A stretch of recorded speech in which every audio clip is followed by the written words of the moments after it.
குறைந்தபட்ச செயல் திட்டம் போட்டு கடைசி வரைக்கும் பாஜக அதில் உறுதி காட்டக்கூடிய அளவுக்கு அதை கடிவாளம் போட்டு வைத்திருந்தது கலைஞர், எடப்பாடி கிடையாது.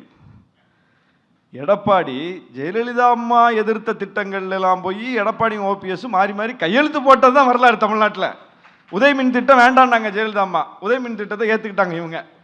உணவு பாதுகாப்பு சட்டம் வேண்டான்னாங்க, உணவு பாதுகாப்பு சட்டத்தை ஏற்றுக்கிட்டாங்க. GST முடியாதுன்னாங்க, GST ஏற்றுக்கிட்டாங்க. நீட்டு விலக்கு அந்த அம்மா இருந்த வரைக்கும் இருந்துச்சு, அதுக்கப்புறம் நீட்டு வந்துருச்சு.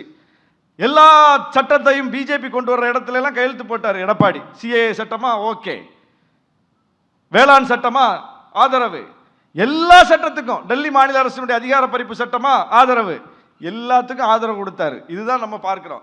இப்படிப்பட்ட ஒரு ஆட்சியை நடத்தி கொண்டு பிஜேபிக்கு எல்லா இடத்துலையும் கையெழுத்தை போட்டுட்டு நீங்க பிஜேபியில் நாங்க உடன்படிக்கை செய்து வைத்திருக்கிறோம், அது என்ன காமன் மினிமம் ப்ரோக்ராம் வைத்திருக்கிறோம்னா யாராவது நம்புவாங்களா? என்ன குறைந்தபட்ச செயல் திட்டம், அதில் என்னென்ன சொல்லுங்க பார்ப்போம். குறைந்தபட்ச செயல் திட்டம் அதிமுகவுக்கும் பாஜகவுக்கும் இடையில எந்த அடிப்படையில் போட்டிருக்காங்க? எதுவும் அதெல்லாம் போட முடியாது சார். சார் கூட்டணியை என்னைக்காவது ஜெயலலிதா அம்மா பிஜேபி பேசி கூட்டணிக்கு ஆள் கொண்டு வரட்டும்னு விட்டாங்களா?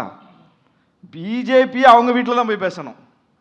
அதுதான் அதிமுகவின் காலம். இன்னைக்கு அதிமுக கூட்டணியில் யார் இடம் பெறணுங்கிற பேச்சுவார்த்தையை பிஜேபி உட்கார்ந்து நடத்திக்கிட்டு இருக்குது. இது எவ்வளவு பெரிய பலவீனம், இது எவ்வளவு பெரிய பலவீனம். இது இப்படி விடலாமா? முதல்ல இப்படி அனுமதிக்கலாமா?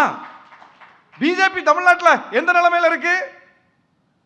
அவங்க இந்தியாவை ஆளலாம், ஆனால் தமிழ்நாட்டில் நீங்க ஏன் தலைப்பை பத்தி பேசாம பிஜேபியை பத்தியே பேசிட்டு இருக்கீங்கன்னு கேட்டார் சூர்யா. பிஜேபி தானே எல்லாத்தையும் இங்க பண்ணிட்டு இருக்கு. அதிமுக கூட்டணியில யாரு சேரணுங்கிறதையே பிஜேபி முடிவு பண்ணும்போது பிஜேபி பத்தி பேசாம யாரை பத்தி பேசுறது? எடப்பாடி பத்தி பேசுறதா? ஓகே, எடப்பாடி உட்கார்ந்து 4 கட்சியை கூப்பிட்டு பேசட்டும். டிடிவி தினகரன் அவர் கொண்டு வந்து சேர்த்திருந்தா அவர் எடப்பாடி பத்தி பேசலாம். டிடிவி தினகரனை கொண்டு வந்து சேர்த்தது யாரு? இன்னைக்கு ஒவ்வொரு கட்சியோடையும் பேச்சுவார்த்தை நடத்திட்டு இருக்கிறது யாரு? அதிமுக அலுவலகத்துக்கு இதுவரைக்கும் ஒரு கூட்டணி கட்சி போயிருக்கா? இப்படி ஒரு கூட்டணி எங்கேயாவது பார்த்துருக்கமாங்க? தலைமையாரு அந்த ரஜினிகாந்த் படையப்பா படம் மாதிரி மாப்பிள்ளை இவர் தான் சட்டை எந்து. கூட்டணிக்கு தலைமையாரு எடப்பாடி, கூட்டணிக்கு தலைமையாரு அதிமுக. ஆனா அதிமுக அலுவலகத்தில் இதுவரைக்கும் எந்த கூட்டணி தலைவர்களின் காலும் படல. எங்கள் கூட்டணி பேச்சுவார்த்தை அறிவாலயத்தில் தான் நடக்குது.